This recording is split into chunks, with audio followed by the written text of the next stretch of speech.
我们联手，你如来是来打秋风吗？老如来，捏掉刺辽还不轻松？不如一并坐牢。 Halo semuanya, selamat datang kembali. Apa kabar kalian semua? Semoga baik-baik saja. Pada video kali ini kita akan membahas spoiler Donghua yang berjudul Tales of Herding Gods. Baiklah, daripada kalian semua penasaran, mari kita mulai saja pembahasan spoiler untuk episode kali ini. Tanpa berbasa-basi lagi, langsung saja kita mulai videonya. Cerita ini berlanjut. Kita diperlihatkan penjaga kanan sekte iblis surgawi sempat memaki ke langit, lalu seorang bodhisatwa membalas mengejeknya. Di Gunung Meru, Rulaitua berkata agar mereka tidak usah meladeni pertengkaran dan fokus mengendalikan perang dulu. Para biksu terus bergerak dan bayangan Gunung Meru melayang mendekati medan perang. Sementara itu, guru kekaisaran Yangkang masih bertarung melawan guru miskin dan yang lain, berusaha menahan para praktisi kuat sampai bayangan Gunung Meru tiba. Rulaitua lalu meminta bantuan. Mendengar itu, guru kekaisaran Yangkang menghentikan serangannya dan berkata dengan tenang, "Rulai, silakan bicara." "Bagus, semoga kalian semua bisa menahan diri," kata Rulaitua dengan serius. Guru kemiskinan dan yang lain sudah siap bergerak, tapi sempat ragu. Sementara itu, Tian Jin Kun terus batuk darah karena jantung dan paru-parunya terluka oleh ki pedang guru kekaisaran Yangkang. Dengan nada tajam, dia bertanya apakah Rulaitua mau bekerja sama untuk menyingkirkan kejahatan ini, tapi Rulaitua hanya menggeleng. Melihat itu, Li Sanren mencibir. Apa jangan-jangan biara petir agung juga sudah jadi kaki tangan kekaisaran Yangkang, seperti sekte iblis surgawi? Rulaitua tetap menggeleng lagi. Guru kemiskinan berkata cuek, "Sahabat Dao Tua, jangan bikin kami penasaran, langsung saja ke intinya." Rulaitua terkekeh. Ia bilang datang untuk menciptakan karma baik dan menghentikan pertengkaran. Karena kalau terus bertempur, banyak kultivator akan mati dan banyak warisan akan hilang. Ia mengajak semua orang mengubah permusuhan jadi persahabatan dan menutup karma masing-masing. Guru kekaisaran Yangkang menatap tajam, tapi tetap diam. Rulaitua lalu tersenyum dan berkata, guru kekaisaran itu pernah datang ke biara petir agung miliknya. Mereka sempat membahas ajaran dan menjalin karma baik. Rulaitua pun bertanya, apakah guru kekaisaran mau membalas karma baik itu pada biksu tua ini? Guru kekaisaran Yangkang mengakui Rulai pernah membantunya di biara petir agung, jadi ia mau membalas budi. Tapi ia khawatir kalau harimau dilepas, para dalang pemberontak akan bikin kekacauan lagi dan korban bertambah. Rulai menawarkan, mereka dibawa masuk biara petir besar dan berhenti ikut urusan dunia fana. Ketua kekaisaran Yangkang tetap diam. Rulai lalu mengajak guru kemiskinan dan yang lain menurunkan senjata dan mengikuti ajaran Buddha. Tian Jin Kun mencibir. Ia bilang dengan kekuatan mereka dan biara petir agung, kejahatan ini harusnya bisa langsung dilenyapkan. Ia juga memperingatkan, kalau guru kekaisaran Yangkang bisa menyingkirkan mereka, maka ajaran Buddha juga bisa ikut dilenyapkan. Jadi ia mendesak Rulai memakai metode menaklukkan iblisnya dan menyerang sekarang. Rulaitua tersenyum dan menjawab, ajaran Buddha tidak akan hilang selama masih ada yang percaya. Ia mengajak siapapun yang mau melepas dendam untuk ikut dengannya. Kalau tidak, maka memang tidak ditakdirkan. Lalu ia pun pamit untuk pergi. Tiba-tiba, ratusan jenderal kekaisaran Yangkang turun dari langit dan mendarat di belakang guru kekaisaran. Zirah mereka berlumur darah dan niat tempur mereka meledak ke langit. Adipati Wei berteriak, merasa Rulaitua juga mau cari untung, lalu mengajak guru kekaisaran memberi pelajaran pada biksu tua itu dan para botak lainnya. Tapi guru kekaisaran Yangkang mengangkat tangan dan menghentikannya. Katanya tidak baik membiarkan dua pihak terus menderita. Lagi pula bagus Rulaitua muncul jadi penengah. Adipati Wei tetap tidak setuju. Menurutnya mereka memanfaatkan kesempatan ini untuk menarik para dalang pemberontak masuk biara petir agung dan memperkuat diri. Kalau dibiarkan pergi, sama saja melepas harimau balik ke gunung, dan masalah akan terus berulang. Jadi ia menyuruh guru kekaisaran berpikir matang. Guru kekaisaran Yangkang hanya tersenyum, karena Rulaitua sudah berjanji, setelah mereka memeluk ajaran Buddha, mereka tidak akan ikut campur urusan dunia fana lagi. Adipati Wei menatap tidak percaya, katanya tidak pantas mempercayai orang botak untuk urusan penting. Guru kekaisaran Yangkang menahan Adipati Wei dan berkata, Rulai tua datang untuk meredakan dendam, apalagi ia sendiri sedang terluka.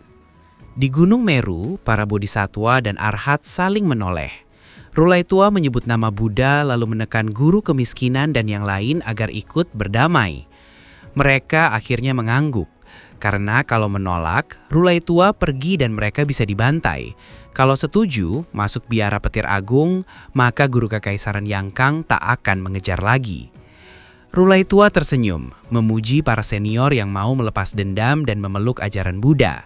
Tapi guru kekaisaran Yangkang menegaskan bahwa pria bertopeng perunggu itu harus tetap tinggal tanpa bisa ditawar. Rulai tua menghela nafas, berkata orang itu tak berjodoh dengan ajaran Buddha, lalu menyuruh guru kemiskinan dan yang lain naik ke Gunung Meru. Mereka sempat ragu, lalu bergerak sambil minta maaf, dan Rulai tua menjawab ia sudah mengerti. Pria bertopeng perunggu itu tertawa dan menantang guru kekaisaran. "Bagaimana kau akan menghadapiku?" Guru kekaisaran Yangkang menjawab datar. Ia akan membawa pria itu turun ke ibu kota untuk menghadap kaisar. Pria itu malah tersenyum aneh dan berkata, ingin melihat apakah pedang guru kekaisaran cukup cepat. Tiba-tiba, ia mengangkat tangan lalu menghantam topengnya sendiri sampai hancur. Bahkan wajah di baliknya ikut rusak. Sambil mengancam jika keluarga Ling akan hancur cepat atau lambat. Kepalanya pecah dan ia mati seketika, tapi tubuhnya tetap berdiri tegak seperti batang besi. Adipati Wei dan yang lain kaget lalu hendak maju, sementara guru kekaisaran Yangkang tetap diam dan tidak mencegahnya bunuh diri. Dari jauh, Qin Mu melihat kejadian itu dan ia merasa terkejut.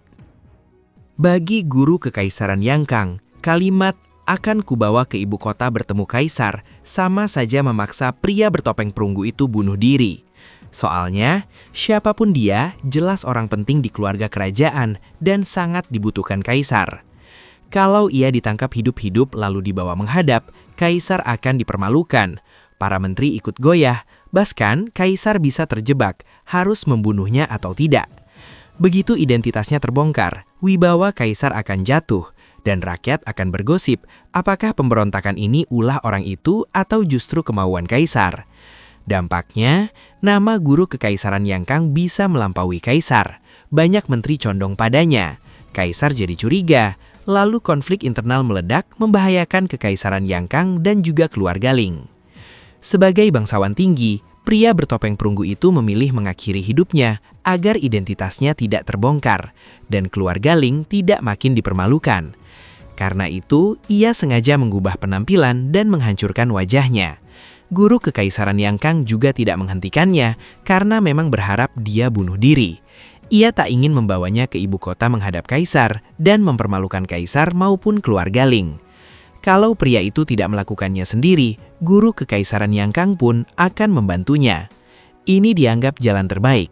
Bila guru kekaisaran Yangkang benar-benar mengawal pria itu pulang hidup-hidup, itu malah terlihat seperti ia ingin memberontak dan merebut tahta. Tapi sebenarnya tahta bukan tujuannya. Ia hanya ingin memakai kekuasaan kekaisaran Yangkang untuk mengejar ambisinya dan menuntahkan 3 perbuatan abadi demi menjadi seorang santo. Dari Gunung Meru, Rulai memberi hormat pada guru kekaisaran Yangkang dan berkata, setelah semuanya selesai, biksu tua ini akan pamit. "Jaga diri, Rulai," kata guru kekaisaran Yangkang. Saat Gunung Meru bergerak ke barat, ia memerintahkan kepala pria bertopeng perunggu itu dipenggal dan dikubur di tempat. Sementara tubuhnya dimasukkan peti untuk dibawa ke ibu kota.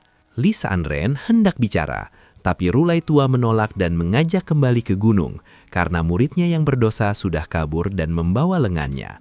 Kalau cepat, mereka masih bisa mengejar.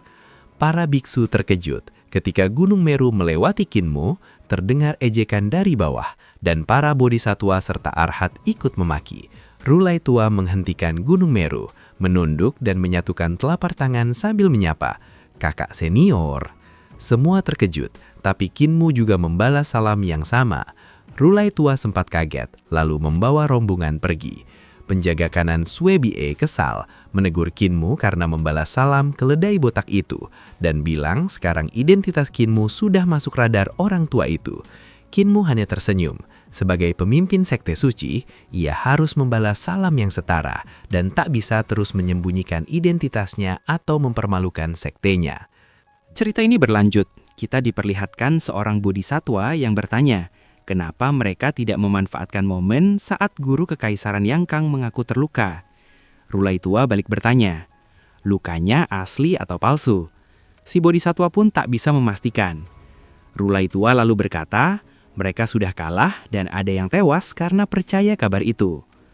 Guru kemiskinan dan yang lain pucat. Dari obat Qinmu, mereka menyimpulkan luka itu memang parah, jadi mereka memilih mundur demi bertahan. Rulai menilai itu tidak sepenuhnya salah, karena serangan mendadak dari 3 tokoh tua, yaitu guru kemiskinan, Lisan Ren dan Qian Zhenjun, memang cukup untuk melukai guru kekaisaran Yangkang. Tak ada yang meragukan kekuatan 3 senior itu. Jadi walau guru kekaisaran Yangkang terkenal jenius, ia tetap kalah level dibanding salah satu dari mereka. Karena itu semua orang yakin lukanya parah, apalagi ada tanda-tanda yang menguatkan. Saat mengajar di Akademi Kekaisaran, ia cuma 2 hari dan memakai parfum untuk menutupi bau luka. Lalu ketika Raja Naga datang malam-malam ke kediamannya, ia tidak sanggup menahannya. Luka guru kekaisaran Yangkang sempat kambuh setelah bertarung. Makanya ia butuh Qinmu merawatnya siang malam. Meski dirawat, ia tetap perlu sekitar sebulan untuk pulih. Semua ini dianggap bagian dari rencana gelap sejak awal, seolah ada 2 pilihan, padahal sebenarnya cuma 1 jalan yang sudah disiapkan. Rulai tua berkata, menghadapi jenius langka itu tidak mudah, karena bukan cuma kuat, tapi juga licik dan penuh strategi. Kalau tidak jadi orang suci, ia akan jadi iblis yang melanggar aturan. Lalu Rulai menutup dengan 1 kata, bodoh. Semua orang bingung dengan ucapan Rulai tua, tapi merasa kata-katanya bermakna. Pemimpin sekte pengemis Qi Dayu menebak, jenius itu sudah bersekutu dengan sekte iblis surgawi dan ditakdirkan jadi iblis tanpa hukum. Tapi mereka tak tahu siapa pemimpin baru sekte itu. Rulai tua tersenyum. Mereka tahu orangnya adalah pemuda yang tadi membalas salamnya. Rulai mengaku sempat ingin membimbing pemuda itu ke biara petir agung, tapi takdirnya tiba-tiba putus dan berpindah ke makhluk lain. Para biksu terdiam, lalu Rulai menegaskan, ya, itu dia. Sambil menyesal ia terlambat selangkah. Adipati Wei curiga, kedatangan Gunung Meru cuma untuk memanfaatkan situasi, menyelamatkan guru kemiskinan dan para senior lain, lalu memperkuat biara petir agung, jadi nanti akan menjadi ancaman. Guru kekaisaran Yangkang menjawab tenang, umur mereka tinggal 10-20 tahun, tak perlu terlalu dikhawatirkan, biarkan Rulai tua membawa mereka. Ia juga mengaku, Rulai memang datang di waktu yang pas, dan karena aku sedang terluka, jadi tak punya tenaga untuk menghentikannya. Adipati Wei makin curiga dan bertanya, lukanya asli atau palsu? Ketua kekaisaran menjawab tegas, ini asli. Guru kekaisaran Yangkang menegaskan jika lukanya memang nyata, karena ia baru saja bertarung habis-habisan melawan para pemimpin sekte. Bahkan ada 3 sosok selevel dewa, mustahil ia tak terluka. Adipati Wei tetap tak percaya. Ia bilang ia bodoh kalau percaya, dan menunjuk bahwa orang-orang yang percaya kini sudah tergeletak dalam peti mati. Guru kekaisaran hanya berkata, kadang aku memang terlalu jujur, makanya orang mudah tertipu. Adipati Wei lalu menatap peti mati dan berkata, mereka akan tahu siapa mayat itu saat kembali ke ibu kota. Cukup lihat pangeran tua mana yang mendadak mati. Adipati Wei berbisik bahwa ada konflik di keluarga Ling dan mungkin juga menyentuh Ibu Suri, lalu memancing guru kekaisaran Yangkang untuk merebut Nahta. Sang guru hanya menatap tajam. Adipati Wei segera menjelaskan, ini bukan idenya. Posisinya sudah setinggi mungkin. Dan setelah menumpas pemberontakan, Kaisar tak punya cara lain untuk membalas jasanya selain menyerahkan tahta. Guru kekaisaran Yangkang menampik. Ia dan Kaisar bersahabat dekat, tak mengejar pujian, hanya ingin meraih cita-cita seumur hidupnya. Adipati Wei menambahkan bahwa itulah yang membuat Kaisar cemas. Tidak memberi hadiah akan mengecewakan banyak orang, tetapi tak ada harta atau kehormatan lagi yang sepadan dengan jasanya. Adipati Wei memaparkan bahwa meski Kaisar mengenalnya, putra mahkota kelak belum tentu mau membalas jasanya. Para senior yang mengikuti sang guru ingin ia naik tahta agar mereka ikut dipromosikan. Bahkan Ibu Suri lebih cemas soal nasib mereka ketimbang dirinya sendiri. Guru kekaisaran Yangkang menepisnya menegaskan ia berjalan di jalannya sendiri dan hanya meminta Adipati Wei menumpas sisa pemberontak. Sementara, ia akan mencari Kinmu untuk mengobati luka yang memang benar-benar dideritanya. Adipati kebingungan menanyai lukanya, tetapi sang guru melambaikan tangan dan pergi tanpa menoleh. Kinmu turun dari gunung bersama Chen Wanyun, Yue Qinghong, dan Naga Kilin. Sementara para kepala aula dan penjaga kiri kanan Sekte Iblis Surgawi sudah mengaktifkan bendera teleportasi mereka. Di kaki gunung, mereka bertemu guru kekaisaran Yangkang yang wajahnya pucat dan mengaku terluka. Naga Kilin sempat menahan tawa hingga dihajar pandangan sang guru. Kinmu curiga dan bertanya apakah lukanya nyata. Sang guru menegaskan, itu nyata. Urat di dahinya menonjol, sehingga Kinmu akhirnya menerimanya. Bekas kota Dasiang yang rata, tinggal kota kosong. Karena tak ada toko obat, Kinmu dan rombongannya kembali ke kota kabut tersembunyi. Kota yang sering muncul dan lenyap diselimuti kabut dari danau terdekat. Di kantor pemerintah di sana, Kinmu memeriksa kondisi guru kekaisaran Yangkang dan menemukan lebih dari 100 luka. Kebanyakan luka dalam, bahkan ada serangga berbisa. Dan harta ilahi sang guru ikut terluka, meski kekuatan kultivasinya menekan kerusakan. Luka di masing-masing harta ilahi, dari embrio roh sampai jembatan ilahi, serta luka pada jiwa sangat sulit diobati, menjadikannya ujian berat bagi ilmu medis Kinmu, walau luka luar tidak terlalu parah. Kinmu mengobati guru kekaisaran Yangkang dengan jarum perak, lalu bertanya, apalagi hadiah yang bisa kaisar beri? Sang guru menjawab singkat, tidak ada. Kinmu menimbali, kalau begitu, ambil saja, sambil terus menusuk jarum dan menanyai soal orang di rumah, harta, sampai keluarga. Sang guru bilang ia hanya punya beberapa pelayan dan pengawal tua, gaji bulanan sudah cukup, dan tak butuh keinginan. Kinmu lalu menyuruhnya berhenti bicara, karena ia harus menutup alat pengukus dan menaikkan api untuk perawatan. Setelah setengah bulan, kondisi guru kekaisaran Yangkang sudah semakin pulih. Selama perawatan, mereka melewati belasan kota, tapi Kinmu masih kekurangan beberapa ramuan spiritual mahal, meski lukanya sudah tertangani dengan ramuan biasa. Saat tiba di ibu kota, jalanan penuh kain dan lentera putih. Raja Garnisun Utara Ling Yinfeng wafat, membuat kaisar dan seluruh kekaisaran berkabung. Ling Yinfeng, paman kekaisaran ke-8, adik kaisar terdahulu, sangat dihormati karena jasa militernya besar, menaklukkan banyak negeri, dan berkali-kali menyelamatkan nyawa kaisar, meski tubuhnya penuh luka parah. Naiknya Kaisar Yanfeng ke tahta terjadi berkat dukungannya, dan dia punya peran besar membangun keluarga Ling. Kinmu heran kenapa Raja Garnisun Utara memberontak. Guru kekaisaran menjelaskan, pemberontakan itu bukan melawan kaisar, tapi melawanku, karena takut kekuatanku akan menggulingkan keluarga Ling. Ia mengakui sudah waktunya membangun keluarga sendiri.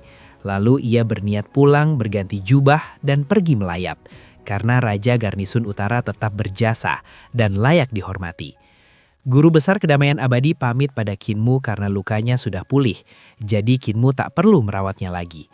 Saat kembali ke kediamannya, ia masuk dengan waspada dan melihat segel masih utuh, lalu memanggil Fu Yuan King, namun tak ada jawaban. Rumah itu sunyi. Dan pada akhirnya, spoiler untuk episode kali ini pun bersambung. Oke, cukup sekian, terima kasih untuk video kali ini, dan sampai jumpa di video berikutnya. 你就没想过，你僭越皇权多年，凌家也有问题，对你有想法的，在天下倒是想起头上还有皇帝了。你怀疑谁？一不说。